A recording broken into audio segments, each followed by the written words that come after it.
I sort of rewrote the Sam character in the script with Tom because I in the script it was like a one and done scene, and I identified that early, saying we can expand this character and we can get someone good.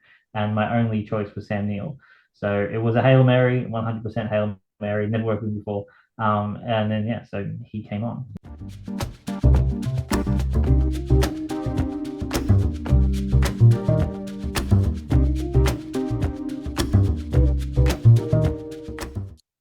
Hey everyone, this is David Stark from Watcher Pass. Today I'm talking to Luke Spark, the director of Bring Him to Me, which is coming to select theaters and VOD on February 23rd, 2024. I'm going to talk to him right now. And while you're watching, if you can like and subscribe to this channel, that would be fantastic. I'll say a lot. Thank you. Thanks so much for joining me today. I've got Luke Spark, the director of Bring Him to Me, which is coming to select theaters and VOD on February 23rd, 2024. It is a crime thriller that has really great atmosphere, some characters that grow on you, and a really amazing car. I'm excited to talk to you about this film. So thanks so much for joining me. Yeah, thank you. Thanks for having me. Of course. So, first question, how did you get involved in this? I assume the script just came to you. I wasn't sure if you worked with a writer before. How did you get this on on your Yeah. radar? Yeah, look, I had worked with the writer before, but the first film that we were going to do together just didn't get going for one reason or another. So um, I sort of had to say, look, we'll move on and I'll do something else. And I just asked him, what else do you have? And he was working on this script at the time and he sort of sent it to me. I really enjoyed the read. And I thought it was something that could be achievable and something different for me as a director. And yeah, within like 2 weeks of getting the script, we were like greenlit and we were like casting. So it was just kind of right place, right time. That is awesome. That is a nice turnaround for a film. That's amazing. Usually you hear about these Yeah, scripts like Lake Machine, so that's yeah, awesome. Uh, yeah. and so the big draw for this film is obviously having Sam Neill in it. How did you get him involved? Had you worked with him before, or was this just like a Hail Mary that he just like picked up? Pretty much a Hail Mary. Like actors attract actors. So I was trying to develop a project with Barry before this one. And then he went off to do the Paramount Plus show Bass Reeves. So that was him out. And then just as I went to cast this, he wrote back and he's like, "Oh, it's been held up or it's been postponed or something." So he's like, "If you're still interested to work together, let's, what do you got?" And I sent him this script, and within 24 hours, he signed on. And then from there, I was able to then attract other actors because Barry's such an amazing, actor. That's And awesome. then, Yeah, I was and then curious how everyone else got involved too, but it's awesome that you got Barry and you've been wanting to work with him before, and he was like the figurehead, which makes sense. He's the main character in the movie, Yeah, anyways. yeah, yeah. With And this. then from there, I sort of rewrote the Sam character in the script with Tom because I in the script it was like a one and done scene, and I identified that early, saying we can expand this character and we can get someone good. And my only choice was Sam Neill, so it was a Hail Mary, 100% Hail Mary. Never worked with him before, and then yeah, so he came on, which was great. That was awesome, and I liked his character, right? Like it was a different character than I think what you normally expect from Sam Neill. He got to be a little bit more of a hard ass, a little bit more of like a gangster type character. So that was fun to see. Also, it was fun to see like the different personality that he had to it. And I think he really enjoyed playing it. Like he kept coming up to me saying, "Playing bad guys is the most fun." So I'm having fun here, and I said, "Great, you just keep having fun."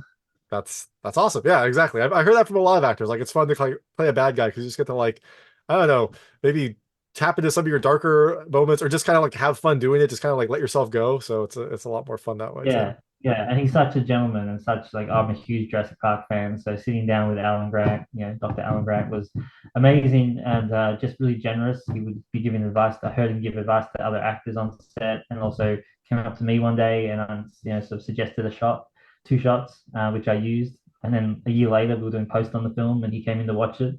And he tapped me and he said, "I told you to use those two shots I suggested." And I said, "Thank you, Sam. I did use those shots." So very, very generous.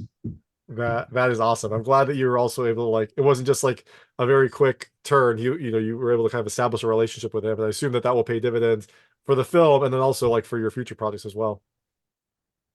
Did So, you ask him at all any questions about dinosaurs though, just out of curiosity? Uh, not really. Not No. really. I was more just talking about more just like I'm a huge film nerd, right? So I just wanted to hear more about the anecdotes on set working with Spielberg or Joe Johnston, or even Colin Trevorrow. So yeah, he was really kind and gave me some really good anecdotes.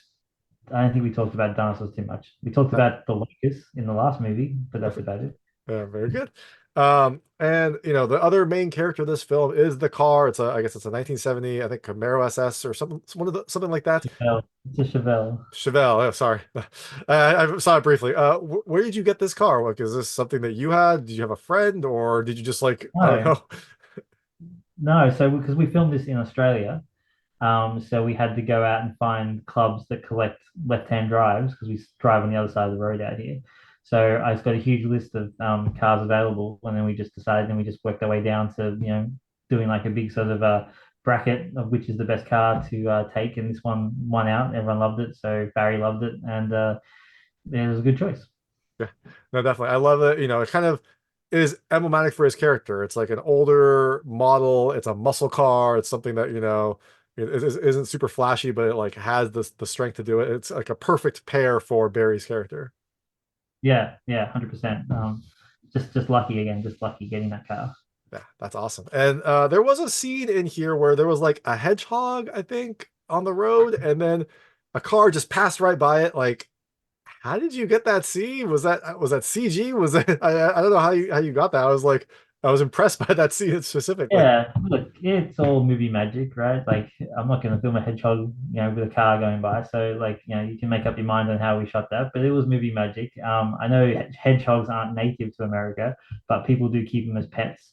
And I have this whole backstory on that hedgehog because I just loved my B camera guy got the shot of the hedgehog, and I was like, you know what? Some shots just speak to you as a director, and I just loved it. It kind of reminded me of like a shot in Star Wars or something. How it's just be like a random little character. You know what I mean? Like, so I held on to that through the edit. People kept trying to cut it out, and I was like, no, I'm keeping my hedgehog. It's a hedgehog. It was owned by a little girl. It escaped. It's on the road. I got a whole backstory.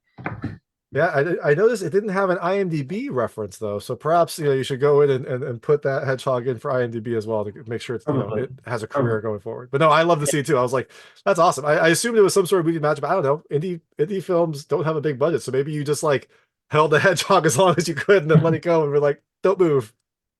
Yeah, So, yeah, yeah. and the other thing I wanted to ask. Was the ending always kind of the way that it happened in the movie, or were there other cuts or other drafts of the ending that had to go different ways? Because it kind of leaves you a little bit of a cliffhanger, but I wasn't sure if that was by design or if that was just like the realities of indie filmmaking and like you ran out of budget, and so this is what happened. No, that's how it was in the script. And there was big discussions, obviously, of shooting other versions or going full John Wick or you know what I mean? Like there's many different versions in there, but I stuck with it. And the script was actually a bit small, even smaller again. It was just his car just drives off, and then you just see another car in a big wide shot just pull out, and that was it. So I added a shot of his eyes in the vision mirror and a bit more explanation about what was going on. But no, that was kind of that was always it. And the writer's pitch to me was more like it's a story about them together rather than like and big action set piece. And I didn't want it to suddenly go too far, and we only had 16 days to shoot it. So I didn't want to go too far and suddenly have some plot ending that people might go, this isn't what this movie is. So I kind of wanted to stay true to the script. So I sort of it's a swing for sure. And I've been worried the whole time releasing it to see how people will react. But yeah, I wanted to stay true to the essence of what this movie kind of is. Yeah, no, that makes sense. It was a very John Wick kind of ending. I was like, oh, I wonder what's gonna happen next, and they're like, boom, that's the end. But so okay, that's a good explanation, and I do like that you focused on the relationship of the two characters because that was the meat of this whole journey. So Yeah, um, I know we have very limited time, so I'm just gonna end with some very quick questions. I call it the lightning round. They're just lightweight questions about the film. I want to see how your personal experiences map to things in the movie. You can feel free to skip any of them. I won't be offended, but I try to keep them very answerable. sure. The first question is, have you ever driven as a job? Have I driven as in drive a car for a Yep. job? Yep. No. Okay. Has anyone ever thrown something at your car? Uh, yes, Oh. yes, years ago. Hopefully flowers or rice, not like someone's drink, but who knows? Well, I definitely didn't do what Barry does in the film. I'll say that much. Good answer. What was your first car? My first car was a like 1991 BMW. It's a great first car. I assume you were also born in 1991, right? So it's No, poetic with I the wasn't. movie itself. I wasn't born in 1991. No. Have you ever gotten like a full pat down? Yes, at a exclusive nightclub. All right. Well, And there. my first AD on the film was a ex-bouncer, so he explained to them how to do a pat down. That's perfect. That's perfect. You seem to have a very interesting life. I love that, the exclusive nightclub was your pat down. That sounds very exciting. Have you ever been accused of stealing from your employer? And remember, you can pass on any of these. You don't have to answer this question. Not from my employer, no. Okay, good answer again. And the last question is, what was the last job you were paid in cash for? Last job I was paid in cash. I don't even know. I don't even All know. right. Maybe 10 years ago, before I became a director, when I was working in the costume department, and I went and dropped off some costumes at a theater stage show, and they paid me cash. Maybe we'll Perfect. say that. There we go. And look at how far you've come. That was interesting. Like, just like them carried away the cash, and they're like, "What do you do with that much cash?" Like, I don't know what I would do. I guess maybe go to the bank or try to They find a got safe to place. they got to launder it. They got to do the Yeah, whole thing. Yeah. I guess that's the next movie. The next movie is part action, part accounting. That'll be bring him to me too. Yeah, Uh, if it goes well, people ask me today. They said, "Will there be a sequel?" Because it leaves on a cliffhanger, and I said, "Well, it's all about the market, right? Like if it goes well, then maybe." And I'll call it "Bring Her to Me." oh, So there we go. Or bring me to her, yeah, or or that. yeah, something like that. All right. So the film is Bring Him to Me. It comes to theaters and VOD on February 23rd, 2024. You are out promoting the movie, getting the word out, getting people to see it. But after people see this film, what I assume you might have other projects on the horizon. What can people look next for from you other than the inevitable sequel? I've got a movie that I'm in post of now called Scurry, and it's a creature feature. It's a creature feature thing. It's coming out later this year, and it stars Jamie Costa, who plays the passenger in this movie. Oh, that's awesome. I'd love to see him in a different role. That sounds fun. Yeah, so that Perfect. comes out later this year. All right, so you can look forward to that. But first, check out Bring Him to Me. Like I said, it's coming to select theaters and VOD on February 23rd, 2024. This is director Luke Spark. Thank you so much for your time. Thank you, guys. That was Luke Spark, the director of Bring Him to Me, which is coming to select theaters and VOD on February 23rd, 2024. It is a crime thriller that has a great atmosphere, some characters that grow on you, and a really fantastic car. If you like this interview, please like and subscribe to this channel. It helps me out a lot. Make sure all my new content goes straight to you. Thank you.